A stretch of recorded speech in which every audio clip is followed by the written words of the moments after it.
Next theorem है the set of non zero vectors v1 v2 vn of a vector space v is linearly dependent if and only if one of the vector vr where r varies from 2 to n is a linear combination of the preceding vectors। आपको total n vectors given है जो सारे के सारे क्या हैं, non zero हैं। हमें शो क्या करना है कि ये जो n नॉन जीरो वेक्टर्स हैं वो लीनियरली डिपेंडेंट होंगे कब, अगर इनमें से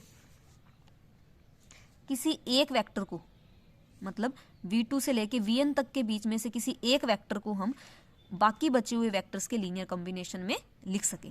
तो यहाँ इफ एंड ओनली इफ का केस है, इसका मतलब यहाँ पे कन्वर्स सफिशिएंट कंडीशन भी होगी और नेसेसरी भी, मीन हमें इसका कन्वर्स भी प्रूव करना पड़ेगा। तो दो केसेस हैं यहाँ, एक बार लेके चलेंगे कि जो नॉन जीरो वेक्टर्स हैं वो लीनियरली डिपेंडेंट हैं और प्रूव करेंगे कि v2 से लेके vn तक में से किसी एक वेक्टर को हम बाकी बचे हुए वेक्टर्स के लीनियर कॉम्बिनेशन में लिख सकते हैं। और सेकंड केस लेके चलेंगे कि v2 से लेके vn तक में से किसी एक वेक्टर को मैं बाकी बचे हुए वेक्टर्स के लीनियर कॉम्बिनेशन में लिख सकती हूँ और शो करेंगे कि ये n वेक्टर्स का जो सेट होगा जी, ये जो n वेक्टर्स हैं वो क्या है, नॉन जीरो, ये क्या होगा, लीनियरली डिपेंडेंट। तो मैं सेकंड केस पहले कर रही हूँ। एज्यूम कर लेते हैं कि वो वेक्टर क्या है, वी है, और इस वी की वैल्यू क्या है, 2 से लेके n तक के बीच में है। और इस वी वेक्टर को मैं बाकी बचे हुए vector mean v1 v2 up to vr minus 1 vr plus 1 up to vn इनके लीनियर कॉम्बिनेशन में लिख सकती हूँ। a1 v1 plus a2 v2 up to ar minus 1 vr minus 1 plus ar plus 1 vr plus 1 up to an vn। V को क्या लिख सकती हूँ, जो बाकी बचे हुए वेक्टर्स थे इसके अलावा उनके लीनियर कॉम्बिनेशन में।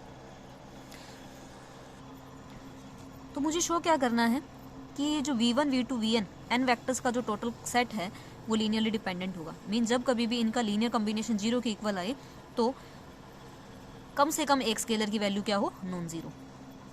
तो मुझे वेक्टर कौन से चाहिए, v1 v2, बीच में vr भी चाहिएगा और vn भी। तो ये देखो मेरे पास जो गिवन था मैंने उसका यूज करना है। ये प्लस का vr क्या ले लेते हैं, दूसरी तरफ राइट हैंड साइड शिफ्ट कर देते हैं तो माइनस का vr बन जाएगा। तो वैल्यू आएगी a1 v1 plus a2 v2 up to ar minus 1 vr minus 1। और ये जो प्लस का vr है इसको लिख सकते हैं माइनस 1 इंटू में vr plus ar plus 1 vr plus 1 up to an vn और इक्वल टू में क्या आ जाएगा, 0। अब मेरे पास में इन n वेक्टर्स का लीनियर कॉम्बिनेशन किसके इक्वल आ गया, 0 के इक्वल। अब मुझे इन n स्केलर में से किसी एक स्केलर की वैल्यू क्या देखनी है, नॉन जीरो, क्योंकि n स्केलर में से कम अगर एक स्केलर की वैल्यू भी नॉन जीरो होगी ना तो ये जो लीनियर कॉम्बिनेशन है वो लीनियरली क्या हो जाएगा, डिपेंडेंट। तो a1 a2 ar minus 1 ar plus 1 an, मुझे नहीं पता ये वैल्यू 0 होंगी या नॉन जीरो होंगी, बट ये जो ar स्केलर की वैल्यू है वो दिखाई दे रही है जो क्या है, माइनस 1 है और ये क्या होगी, नॉन जीरो। तो कम से कम एक स्केलर क्या आ रहा है, नॉन जीरो आ रहा है। तो हम या तो ये लिखेंगे कि एटलीस्ट वन स्केलर है वो नॉन जीरो है, या फिर लिखेंगे कि a1 a2 ar an not all zero, मतलब एक साथ में सभी जीरो नहीं है। इसका मतलब ये जो n वेक्टर्स का सेट है v1 v2 vn ये क्या हो जाएगा, लीनियरली डिपेंडेंट। तो इसका एक पार्ट प्रूव हो गया। दूसरे पार्ट में हम क्या लेके चलेंगे कि इन n वेक्टर में से किसी एक वेक्टर को मीन 2 से लेके सॉरी ये तो गिवन, ये तो हमने पहले कर लिया। अब लेके चलेंगे कि जो n वेक्टर्स का जो सेट है, जो नॉन जीरो वेक्टर्स हैं, ये लीनियरली डिपेंडेंट है और शो क्या करना है कि किसी एक वेक्टर को मीन v2 से लेके vn तक के किसी एक वेक्टर को हम बाकी के लीनियर कॉम्बिनेशन में लिख सकते हैं। अब कन्वर्स पार्ट में हमने ले लिया है कि जो n वेक्टर्स का सेट है जो कि नॉन जीरो वेक्टर्स हैं सभी के सभी, ये लीनियरली डिपेंडेंट है और शो क्या करना है कि v2 से लेके vn तक के किसी एक वेक्टर को हम बाकी के लीनियर कॉम्बिनेशन में लिख सकते हैं। तो जो गिवन है उसका यूज करते हैं। जो n वेक्टर्स का सेट है वो लीनियरली डिपेंडेंट दे रखा है, मीन इनका लीनियर कॉम्बिनेशन जब 0 के इक्वल होगा तो ये जो स्केलर्स है मेरे पास में n स्केलर्स वो एक साथ में सभी 0 नहीं होंगे, आर नॉट ऑल 0, मतलब एक साथ में 0 नहीं होंगे। ये नहीं कह रही कि सभी के सभी 0 नहीं होंगे, सभी एक साथ में 0 नहीं होंगे, मतलब कम से कम एक स्केलर की वैल्यू नॉन जीरो होगी।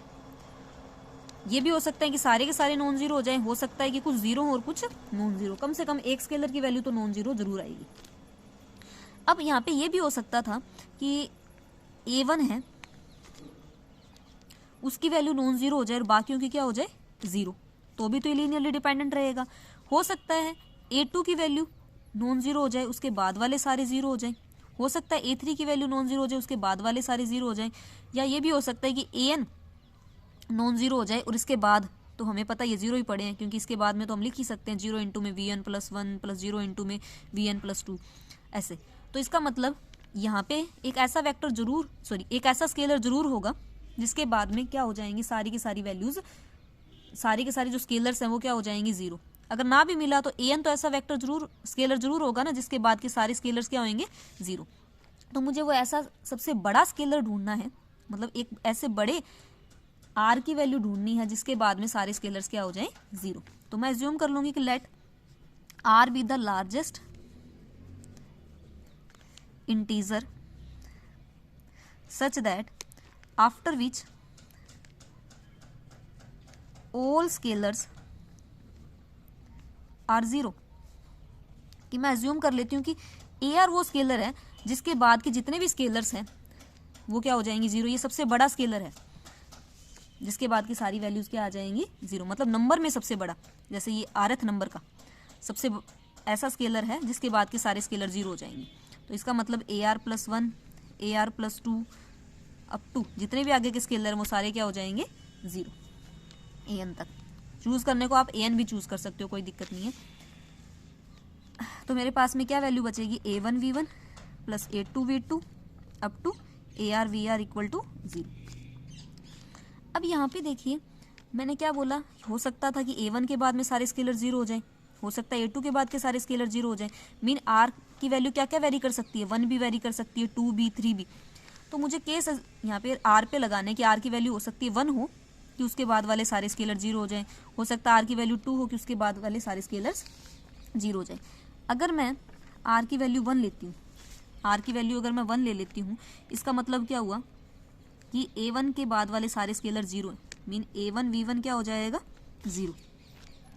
अगर इसके बाद के सारे स्केलर क्या है जीरो, इसका मतलब ये खुद तो नॉन जीरो है, A1 नॉन जीरो है पर इन दोनों की प्रोडक्ट जीरो आ रही है।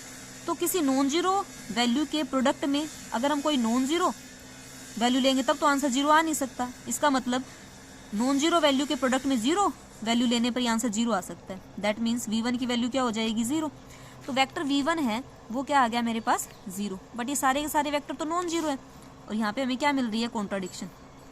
इसका मतलब R की वैल्यू 1 नहीं हो सकती, मीन ये A1 सबसे बड़ा लार्जेस्ट स्केलर नहीं हो सकता जिसके बाद की सारी वैल्यूज क्या हो जाए जीरो, मतलब 1 वो लार्जेस्ट इंटीजर नहीं हो सकता। तो इसके लिए मैं अब R की वैल्यू क्या लूंगी 1 से बड़ी। R की वैल्यू 1 से बड़ी मतलब 2, 3, 4 कुछ भी ले सकती हूँ मैं, मतलब इन जनरल R ही ले लेती हूँ, R जहाँ पे 2, 3, 4 कुछ भी हो सकता है। 1 पे तो कॉन्ट्राडिक्शन निकाल दी मैंने, तो R की वैल्यू मैं 2, 3, 4 कुछ भी ले सकती हूँ यहाँ पे। तो मेरे पास वैल्यू क्या बचेगी A1 V1 plus A2 V2 up to AR VR। कि मैंने R वो सबसे लार्जेस्ट इंटीजर ले लिया जिसके बाद के सारे स्केलर क्या हो जाएंगे जीरो। अगर R की वैल्यू 2 हुई तो यहाँ पे केस खत्म हो जाएगा, R की वैल्यू 3 हुई तो 3 वाले तक केस खत्म हो जाएगा ऐसे। तो ये तो नॉन जीरो रहेगा ना। अगर A2 तक खत्म करा तो A2 नॉन जीरो होगा, A3 तक खत्म करा तो A3 नॉन जीरो होगा, R तक खत्म करा तो R की वैल्यू नॉन जीरो। अब जिसकी वैल्यू नॉन जीरो वो एज इट इज रख देते हैं और बाकी को दूसरी तरफ शिफ्ट। तो यहाँ पे देखिए अगर AR मेरे पास में नॉन जीरो वैल्यू है तो इससे मैं क्या कर सकती हूँ डिवाइड कर सकती हूँ। तो माइनस का A1 बाई में AR नई वैल्यू दे दूंगी C1, माइनस का A2 बाई में AR इसे नई वैल्यू दे दूंगी C2 V2 up to CR minus 1 VR minus 1। इसके आगे मैं कुछ भी लिख सकती हूँ।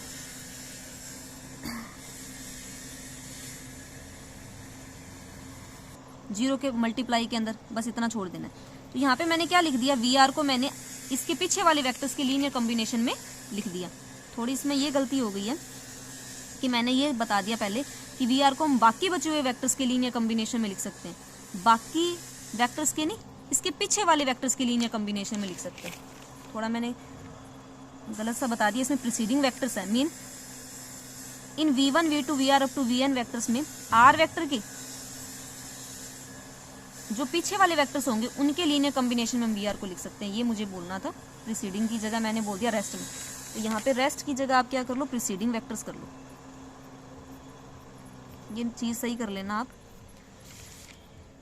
तो हम क्या लिख सकते, अब यहाँ पे देखो आर की वैल्यू 1 तो हो नहीं सकती, तो सिर्फ ये केस किसके लिए होल्ड करेगा, आर की वैल्यू 1 से बड़ी, मतलब 2 3 4 5 6 इनके लिए। आर की वैल्यू 2 है तो ओनली V1 के लीनियर कॉम्बिनेशन में लिख सकते हैं। आर की वैल्यू 3 है तो V1 V2 के लीनियर कॉम्बिनेशन में लिख सकते हैं। आर की वैल्यू R है तो R-1 वेक्टर तक के लीनियर कॉम्बिनेशन में हम लिख सकते हैं।